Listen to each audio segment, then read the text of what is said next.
Le terroriste ramassa un obus et le lança au trafiquant d'armes, lui demandant de montrer à quel point il était puissant. Le trafiquant d'armes l'attrapa, le retourna, puis le tendit à un homme à proximité. Ensuite, le chef désigna un pain au sommet d'une montagne et ordonna à l'homme de le toucher. L'homme regarda la cible et commença rapidement à installer le mortier. Le chef fut surpris par la fluidité et l'assurance avec lesquelles il travaillait. Il ne s'attendait pas à ce que quelqu'un manipule un mortier aussi bien. Avant que le chef ne puisse dire quoi que ce soit, l'homme tira. L'obus traversa les airs et toucha parfaitement l'arbre. Tout cela se passa en moins de 2 minutes. Le chef pensa que cela pouvait être de la chance, alors il donna un autre obus à l'homme et choisit une cible plus difficile. Cette fois, il désigna un rocher dans la direction de 10 heures sur la montagne, près de la portée maximale du mortier. L'homme comprit que le chef essayait de le faire échouer, mais il avait confiance en ses propres compétences. Il ajusta soigneusement le mortier et tira de nouveau. L'obus décrivit une trajectoire parfaite et atteignit la cible.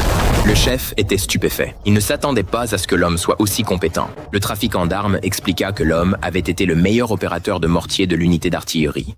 Quand il tirait, c'était presque comme si les obus avaient des yeux. Pourtant, le chef n'était pas totalement convaincu. Il décida de donner à l'homme une épreuve encore plus difficile. Le chef gravit la montagne seul et se tint debout sur un rocher. Puis il demanda à l'homme de tirer un obus dans un cercle marqué derrière lui. Il dit que si l'homme réussissait, il achèterait toutes leurs armes. L'homme accepta immédiatement.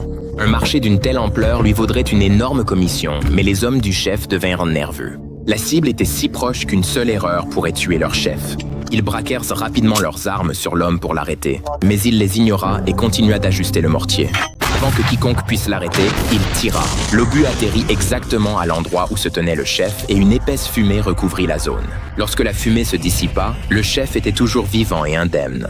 L'homme avait utilisé un obus fumigène au lieu d'un véritable obus explosif pour prouver son habileté sans blesser personne. Excité et impressionné, le chef dévala la montagne. Il sortit un sac rempli de dollars américains et l'offrit au trafiquant d'armes, demandant à emmener l'homme avec lui.